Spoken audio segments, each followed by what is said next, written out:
Nageenyi keenya kan jaalalaa bakka hojjetanitti sirna haa ga'uucha namoonni miseensa YouTube chaanalii keenya hin ta'in oduu fi sagantaan irra jiru yeroodhaan akka isin bira ga'uuf subscribe godhu hin dagatinaa.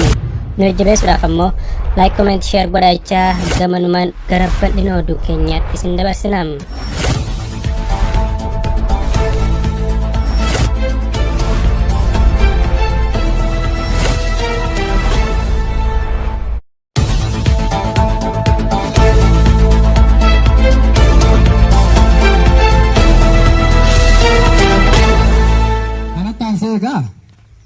Waan guddaa haasa'uun hin danda'ama. Waraana bilisummaa Oromoo seenaa abaaboo yookaan immoo seenaa waraana bilisummaa Oromoo isa waggoota dheeraa haasa'uu hin barbaadus waggoota dhiyoo anuma ija keenyaan argine kan qaban keessatti hirmaanni xiqqoo tokko waa tokko dubbachuu barbaada.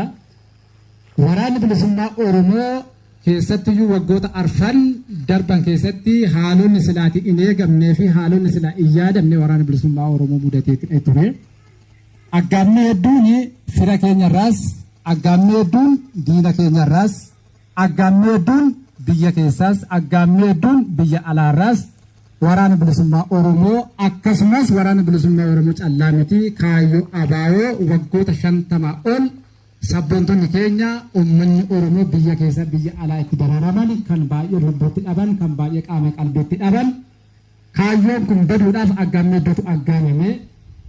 Aggaamni gubbaa darbee waraanni bilisummaa Oromoo har'a bifa akka kanaatiin giddu galatti afaan nyaaphaa jalatti waraana amma kana ga'u leenjisee bobbaadhaaf qopheessuunsaa injifannoo guddaadha. Kanaaf kaadhimamtoonni har'a guyyaa eebba kanaa geessan milkii gaarii qabdanii baga gammaddan isiniin jedha.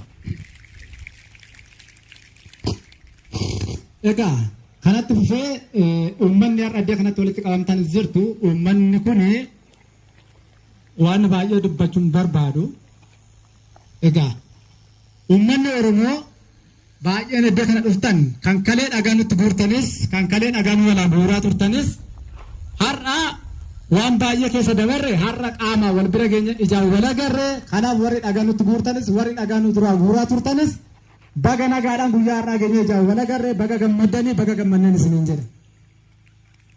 Maaliif jennaan qabsoon keenya sun iddoo kaleessa sana hin jirtu jechuudha. Bakka sana sirteetti har'a bifa kanaatiin akkaataa kanaatiin wal fuuldura dhaabbannee waliin sirbinee waliin bashannannee dachee Oromiyaa gubbaatti waliin jirra. Kalee akka kanan turre kun hundumtiyyuu maaliif dhufee wareegamaa dhufee.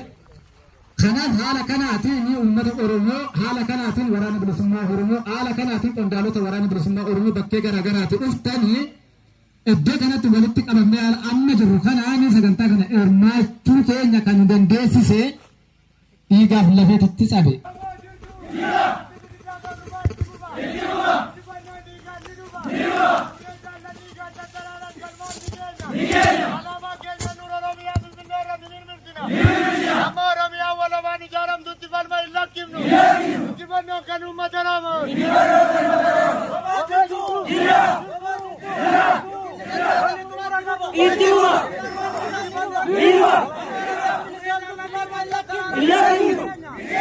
Qabsoon kuni kaayyoon kuni kan uummata Oromooti malee kan murna tokko yookanis immoo kan jarmiyaa tokko miti.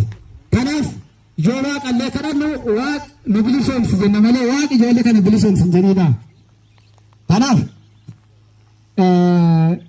uummanni akkuma isiniin jedhe sana waan nuti qabnu kan keessan nutiyyuu kan keessan.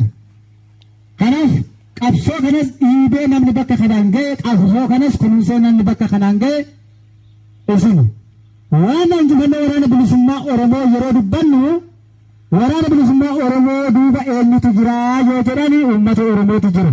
Waraana bilisummaa Oromoo duuba eenyutu jira? Haadha isaatu jira, abbaa isaatu jira, obboleessa isaa, obboleettii isaatu jira. Waraanni bilisummaa Oromoo kanaaf jabaatu. Waraanni bilisummaa Oromoo harka kennata jedhan kanaaf harka kennachuu dide. Dheebuu beeluu jilbeeffata jedhan akka inni dheebatu akka inni beela'u kan dhorke uummata isaati. Kanaaf uummanni Oromoo akkuma warri jubaalan galaana qabsoo kanaati jechuudha isin. Kanaaf qurxummiin galaana keessatti dheebatu galaana keessatti beeloftu galaana keessatti uumamuu taatu. Kanaaf akka uummanni Oromoo jirutti waraanni bilisummaa Oromoo waan ta'u hin jiru jechuudha. Kanaaf injifannoo keenya waliin xumuraatii jirra. Addatti immoo haalli yeroo keessa jirruu fi haalli bara keessa jirru akka duratti sana kan qalbii fi saffisaan deemnu otoo ta'e kan guulaan deemnu jechuudha. hagumila kana waraan bilisummaa Oromoo gara fuuldura uummanni duuba keessan uummanni gadi baatanii waraana bilisummaa Oromoo waliin loluu qabdan jechuudha. Kanaaf sana yeroo biraa haasofne. Kanaaf ammallee irra deebi'ee kaadhimamtoonni har'a guyyaa eebba keessanii xumurtanii guyyaa eebbaa geessan baga gammaddanii baga waliin gammanne waraanni bilisummaa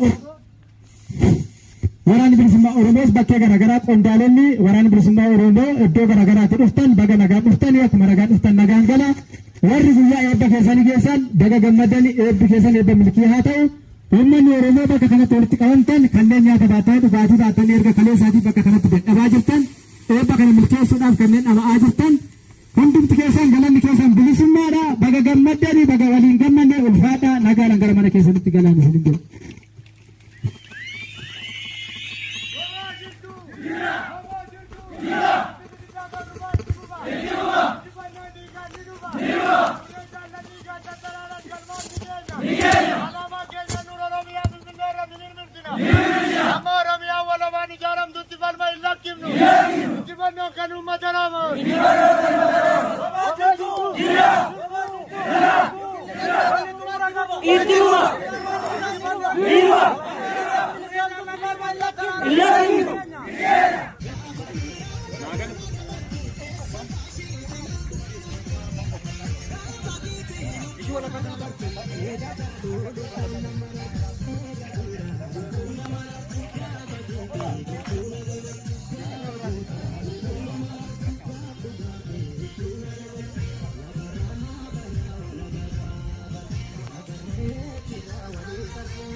Esra maran?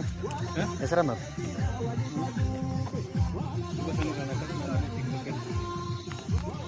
Ya. Go. Ano tu? Ano raw?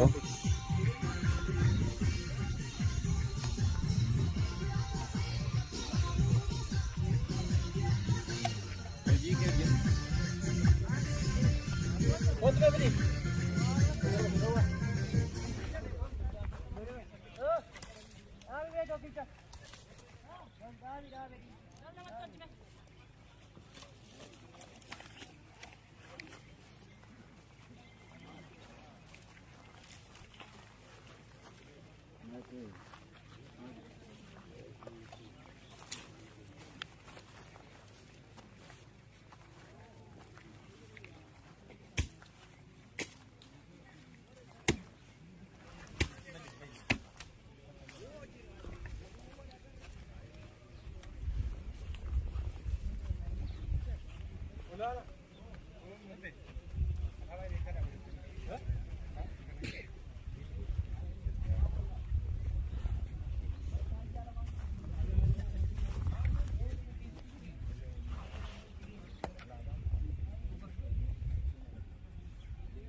Ini bola saya kena bola kan.